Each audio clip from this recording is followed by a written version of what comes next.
Today on Overwatch This, the Sombra debacle continues, the big changes on the PTR, Season 3 of competitive play incoming, and the possibility of the Overwatch League.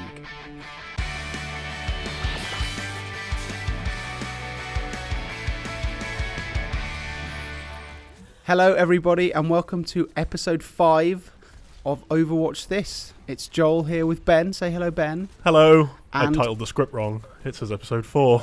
It is episode 5 It's though. definitely episode 5. And there's a lot to talk about today, starting, no surprise, with Sombra. So, for anyone who didn't tune in last week, Ben was rather angry because the interminable ARG came to what was supposed to be some kind of climax with basically nothing. There was just zero. It just continued. It just kept going. I've accepted it now. Oh, I'm a happier, calmer person. That's good. He isn't. So yeah, basically, I mean, just tell anyone who doesn't know, the count up got to 100%. Everyone got very excited and thought, this is it. It's Sombra. And then Basically nothing happened. There was some small updates, and after we recorded our episode last week, there was some more stuff discovered. There was a website that represents the company that runs the power plant on the Dorado map, which is what the whole thing's kind of been about. Joel is shaking his head. I hate ARGs. He's just so not much. a fan. I like ARGs. I'm not a big fan of this one. And yeah, so there was a website, and there people found some logins, and that was kind of one of the better things that's happened in the ARG so far. That was See, a lot more. That's one of the better things that's happened in the ARG. Tells you why ARGs are awful. It was a lot more interesting. Find a login. I do that every day. You have to work it out from some source code. Is that though. fun? That would be so much worse. I'd never get anything done. Well, the thing about ARGs is other people mostly do the work, and you just get to enjoy kind of them working stuff out. I worked out one thing for this ARG. So yeah, there was some logins found, and yeah, it was one of the more interesting bits of the ARG. Like, there was actually stuff being found, and there was more information given as we found stuff out. And then it kind of ended with a thing that said, hey, tune back in early next week. People thought that would be Monday. Turns out it was actually Tuesday, which was last night as we were recording this. Early. Yeah, no, that was fine. I thought it might end up being Wednesday, because if you consider the week Monday to Sunday, this is a chain of conversation which isn't going anywhere. No, back out. Come on. So what happened yesterday then? So then yesterday, the website got updated again. It became clear that basically Sombra was kind of taking more control over the website that we were helping her to hack. That's the story, is that she's kind of getting us to help her infiltrate this website and find emails and find information that she can use to expose the guy who runs the company, whose name I cannot pronounce whatsoever, but I believe it's Guillermo Portero. Guillermo Portero. That sounds right. Yeah. And she's trying to expose him as this corrupt individual who's kind of taking money from the government and paying off the government and taking money from other corporations in different countries. And she's fighting the good fight. She's fighting the good fight, which is kind of surprising, actually, because people thought, or at least it was originally implied, she was going to be a villain. And she's very much taking what would be a classic heroic role within the context of kind of modern storytelling about giant corporations, Maybe they'll flip it. The giant corporations are the bad guys. Yeah, fight the power. And the hackers are the good guys. Now maybe that'll turn out that kind of everybody's the bad guys. Innit? All of that stuff. Watch Dogs. Yeah, I've played Watch Dogs. Yeah, I'm aware of the term hacking. I don't like money. So basically, the ARG reached 100%, which, by the way, is the end of an ARG. 100%. Is that what it's meant to be? And yet it's still going on. So there's a bit more, not a lot more, and now we wait, right? Yeah, pretty much. So the kind of end point of the stage of the ARG that happened yesterday, which all happened quite late. There is a post kind of describing all of this if you want to see it on PCGamesN. We've been updating it since May. It's a good post. 17 or 18 updates at this point. It's a couple of thousand words long. A more fleshed out recap of the whole Sombra. Yeah, so if you want to kind of cover the whole thing, just scroll to the bottom of that and then read each update in order. And then it'll be nighttime. Yeah, and by then you'll probably be sick of this as much as Joel is. Yeah, so there was an admin panel was found. Basically, we got into the security chief's account. We found her password was given to us by Sombra, and we found her login. For a security chief, frankly. Yeah, well, I think Sombra's doing some much more complicated stuff than we are. We're just kind of looking at source code. She's Blizzard, so I mean, she's doing the hard part. And yeah, there's now an admin panel, and on the admin panel is controls for the power plant, which has various dials and various graphs. As I'm sure a real power plant. Oh yeah, for sure. It's very, very realistic. And then there's a terminal. Unfortunately, people have kind of gone in and they've looked at the source code, and all of the dials are random.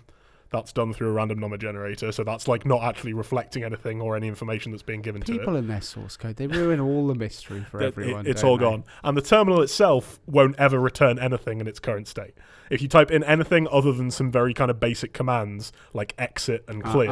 You didn't say the magic words. You just say that. That'd be good. Yeah, it says effectively no. It's not like we're looking for like one secret phrase that Blizzard have programmed in there. Right. The people who've looked at it say basically, have you tried Sombra 123? I expect they probably have. Maybe not 123. Maybe not 123. Yeah, there you go. And that basically ends with her saying, and all the information in the ARG so far pointing towards November 1st, which is the Tuesday before BlizzCon. Yeah. Tuesday is kind of the general Overwatch announcement day because it's when patches happen. It doesn't necessarily mean a patch will happen with her in it, but it's when they do their announcements, because that's when stuff in universe once again is going to be happening. Yeah. In Dorado. So basically we're waiting till November 1st. This is obviously just them saying, hey, you want to wait a bit longer. Yeah, you've waited for like months. Why not wait another week or two? Just keep going. Great. But it's kind of more predictable now. Like something happens every week and people have a little bit of fun. I'd say nothing happens every week, but yeah, sure. Something of nothing happens every week. Yeah. People have a bit of fun investigating it, and then it says, hey, come back next week. And then next week, presumably it will end. Like, this isn't going to go beyond BlizzCon. No. I mean, I would have said 2 months ago that it wasn't going to go beyond now, but here we are. But no, yeah, like it isn't going to keep going. There is definitely an end point to this that everyone can now agree on. It's a shame with the way it's been mismanaged, as we discussed last week. Like, these developments don't... As angry as I was last week, let's not rake up old graves. It's all still relevant. Like the ARG has still been mismanaged. It's still not been well put together, and I still think there's some pretty serious flaws that I'm interested in finding out the causes for. But again, all of that little will be press trilby on with your press card. It's going to have yeah. You know, we'll get in their faces at BlizzCon. Okay, so.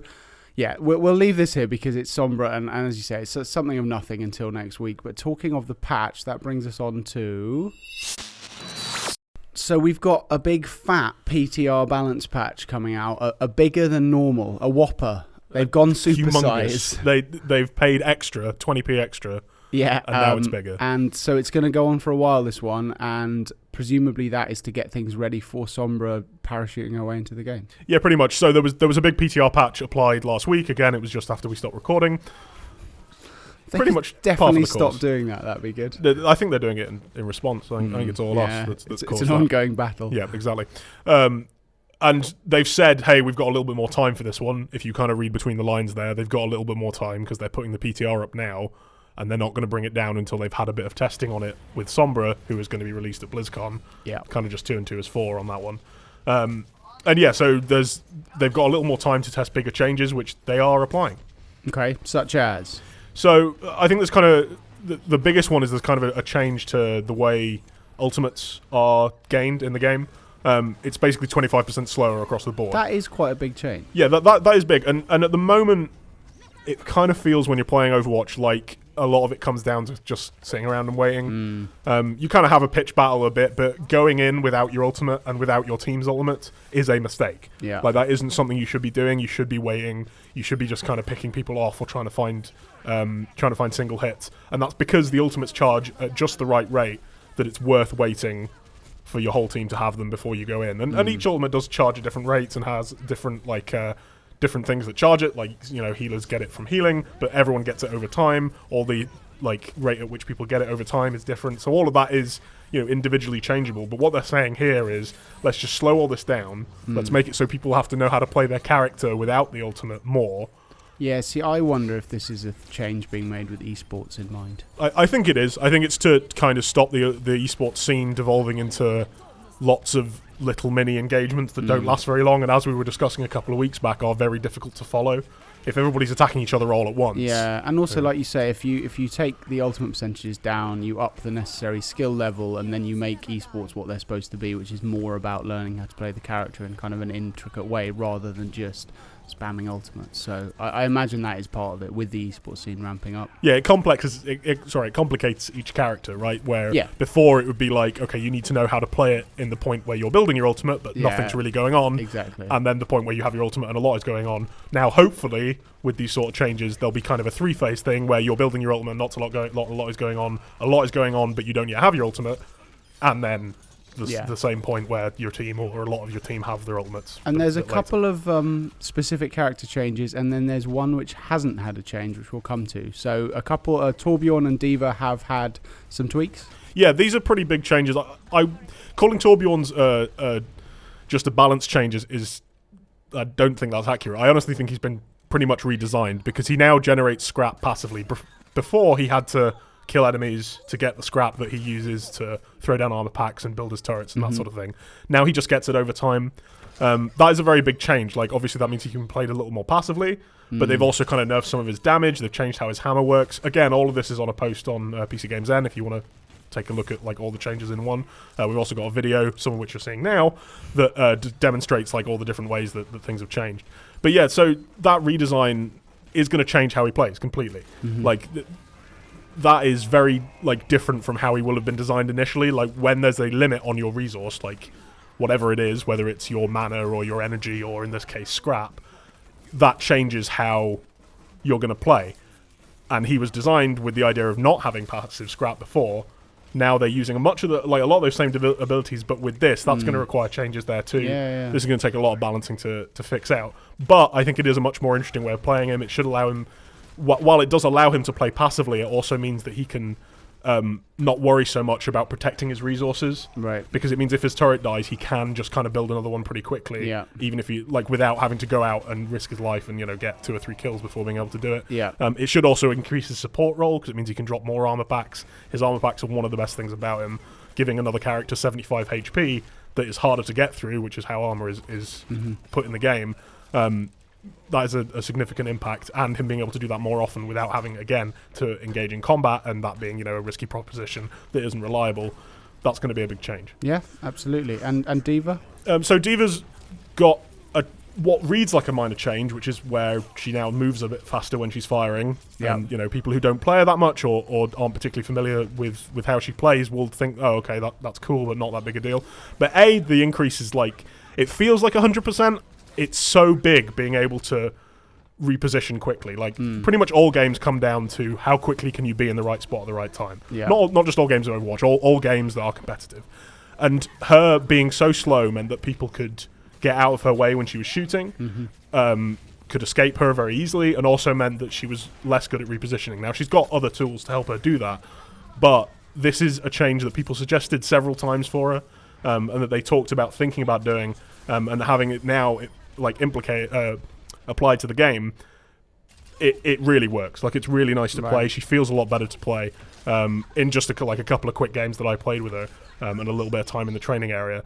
So yeah, I think that's a big change. It's not quite as humongous as the Torbjorn one. I don't think it'll require like a complete redesign of her abilities and everyone to kind of reevaluate her as a character.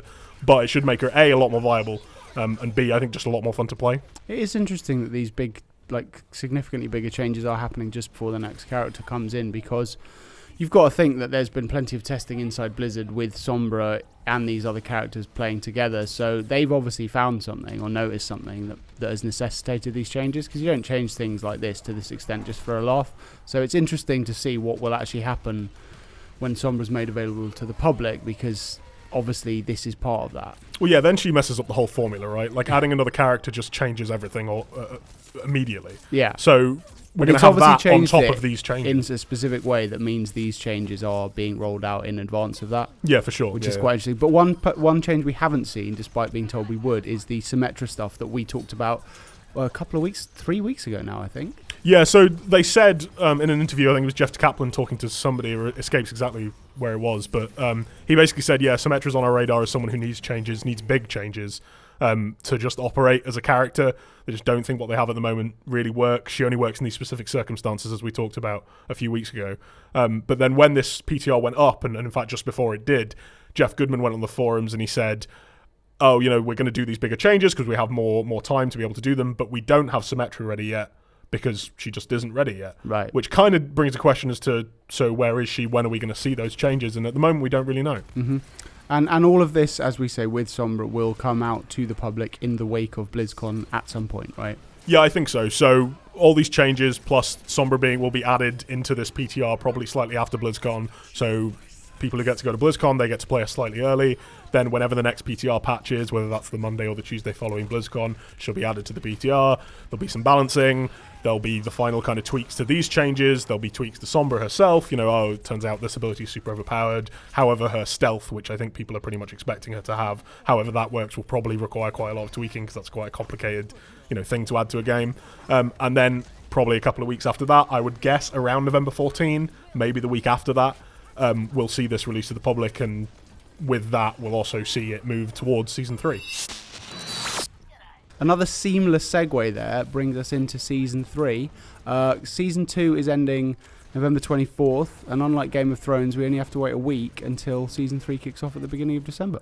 Yeah, so they announced this on the forums a few days ago, I think it was, that, November 24 will be the end of Season 2. That's been running a couple of months now. And that Season 3 will only start a week later. That's a significant decrease since the last one, because they had a lot of complaints in between where they said, I think it was 3 weeks the last break, and people were like, look, I want to play competitive. What do I do with my life? Yeah, I want to play kind of the one hero per side rule as well, which people really, really like. Sure. That's when those dates will happen, and there's some pretty big changes coming along with it. Yeah, so basically we're all worse. Yeah, pretty much we're all worse at the game than we thought we were. We're worse. Yeah. So they're still they're messing around with exactly how matchmaking works. Like, they're always making tweaks to matchmaking.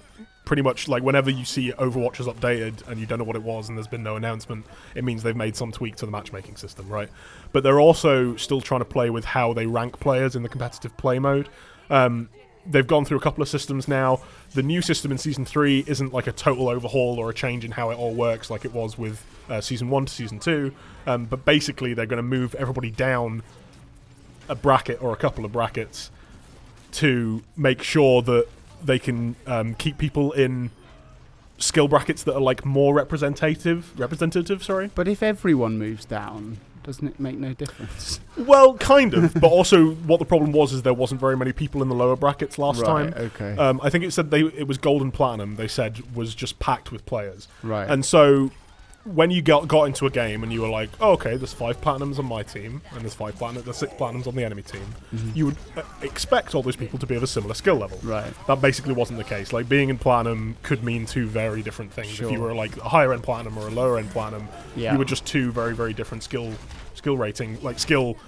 The problem is that your skill rating wasn't different, but your actual skill your in the ability game is different. was. Yeah, sure. Yeah. I mean, I guess it's one of those things. It's like, for lack of a better comparison, given what we're talking about review scores, if you give everything a 10 out of 10, doesn't mean anything anymore. Yeah, exactly. So things like platinum need to mean platinum rather than just there's loads of people packed into that. Yeah, so they're going to kind of move all that down. So if you were gold before, you might get recalibrated into silver. If you just keep getting better at the game, then you'll get your old ranking back. It's nothing personal, guys. Yeah, they don't hate you personally. Don't get angry. So and that will come along with a patch, presumably, because that's what happens, right? Yeah, so they're saying this is going to be on November 24. As we were talking about, we expect the patch that's on PTR at the moment to hit slightly before that. Either that will be the day that patch hits, or there will be another patch on that day that will hit with, some cosmetics and that sort of thing that will kind of introduce Season 3 and bring in some more stuff for people to Will I get Father Christmas skin? I don't know. Well, I want to know, because if not, I'll be very sad. Despite my desperate attempts, I can't yet see into the future. However, it starts on December 1st. You would expect for their kind of winter stuff to kick in around that time. Yeah. So it's possible that'll be when they, they'll put in a winter-themed brawl, some winter-themed skins, like we were talking about. There's got to be some snowballs on the go. There's got to be someone wearing, like, reindeer antlers. May's going to turn into a snowman. Right, yeah, there you go. That's got to happen, right? Well, that'll be good, at least. Right, the final part of our show, you've alluringly titled Big Bobby's Big Slip. I really hope he doesn't listen to this. Do you want to explain what that means, Ben? Well, Big Bobby is obviously Bobby Kotick. Yeah, Moneyball's Bobby Kotick. CEO of Activision Blizzard, somebody who could probably have me killed. Almost certainly. If he decided that it was time for me to die, that would be the end. And his big slip, as it were, is he seems to have basically accidentally announced that they're going to have an Overwatch League supported by Blizzard in the style that you might expect from the StarCraft 2 WCS or the League of Legends LCS. Right, tell us what you actually said, because we're in the press. We don't want to misquote people or take things out of context. Okay, so his actual quote was, and tell us where he said it. So, all right, jeez, Getting my libel training out here. Excellent. Yes. So it was during Vanity Fair's kind of, they have this big event where they invite lots of people and those people talk about things. And he was being interviewed and Looked into that. he was being asked about esports stuff. And he said, direct quote, "You will have the Overwatch League, which will have a certain number of teams." And then he went on to explain that these teams are actual kind of esports franchises, which we're very, like, everyone knows about all that, right? Like, League of Legends has them, CSGO has them. Yeah. We know about these teams. Envious, Evil Geniuses, you know, there's dozens of them already. It's pretty unequivocal. Yeah, and it's like, it doesn't feel like he's just kind of said, oh, you know, obviously this will happen, somebody will do this. The way it was phrased, and you can see the direct quote on the screen now, is that they will make this league and that they will have teams and that it will run kind of as a yearly thing. And the comparisons that he was making really imply that, yeah, it's going to be ran by them. Yeah, and it's no great surprise. It's probably something that in the great PR plan for Overwatch, he wasn't supposed to say, but he's the CEO of Activision. He can kind of do what he likes. Yeah, no, people might be saying to him, hey, you shouldn't have said that, but he's just going, what? So, yeah, I mean, like, you know, when and how, we don't exactly know. It's no great surprise that that'll happen. It'd be more of a surprise if he said, no, this will never, ever happen, to be honest. We've got no plans whatsoever for Overwatch esports. It's not something they were going to say. Like, it's been obvious for a while that they have these big ideas. The first step of it is the World Cup that they're running at BlizzCon. That's like a very kind of casual, focused esports tournament, which is a horrible mismatch of phrases. But you know, it's not going to have prize money. It's got like an appearance fee for everybody that's been lucky enough to go. It's had like a public vote to decide who's going to be on your team. You know, it's not an esports tournament. Things, yeah, exactly. It's not, you know, millions of dollars for coming first and like a super serious kind of competitive thing. It is, which is like, where they want this. They want this to be. So they will have to launch something like the Overwatch League to get there. So again, no great surprise. Blizzard haven't come out and said anything. So. Which means nothing. It doesn't mean it's not going to happen. It just means, as I say, he probably shouldn't have said it then. Yeah, like if they denied he'd said it, or if they were Bobby going, Kotick? We've never heard of it. Do you mean Mike Morhaime? Is that who you're talking about? If they'd said something along the lines of no, that's not something we're planning, that would mean it wasn't happening. If they're not saying anything, ... yeah. Yeah, and there's been a little bit more esports news on the Overwatch front.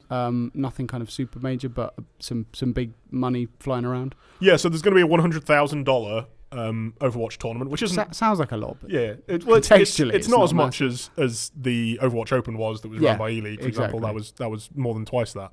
So that's going to be at MLG Vegas, which is kind of this. It's going to be this Overwatch tournament, plus a COD tournament, plus Endgame, which is a special event celebrating digital culture, Joel.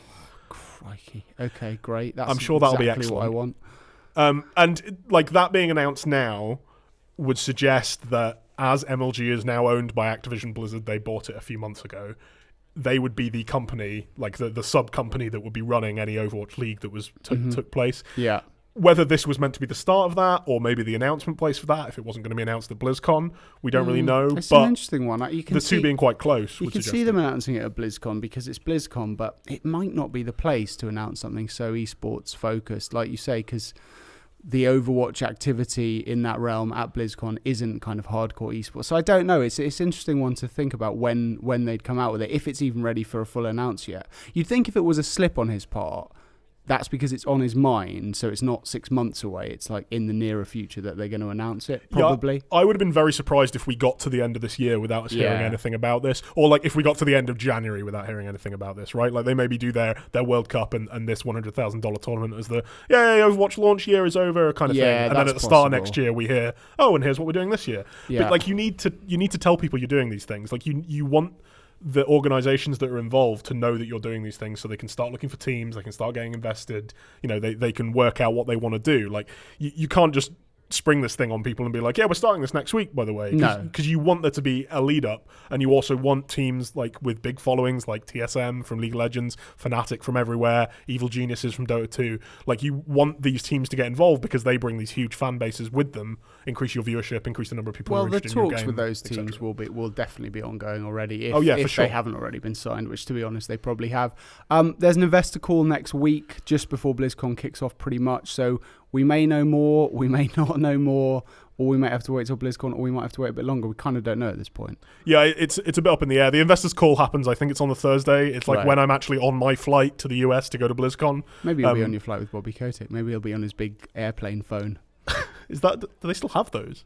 Are they still massive? Don't know. I really hope Bobby Kotick Let's is on say my yes. flight with a big airplane phone now. If he's not, I'm going to be as disappointed as you with the winter skins. Or as you were last week with the Sombra stuff. As I am constantly. So we'll hear more at some point. Yeah, this might be something they're going to talk about in the investors call. If not in the investors call, at BlizzCon a few days later. If not there, We'll try and few collar weeks Bobby later. Kotick in Yeah. the hallway at BlizzCon for you guys. That's it for this week. Thanks for tuning in, and be sure to subscribe for next week's show, which will be just before BlizzCon, so we'll be previewing everything that will, won't, and might be at the show.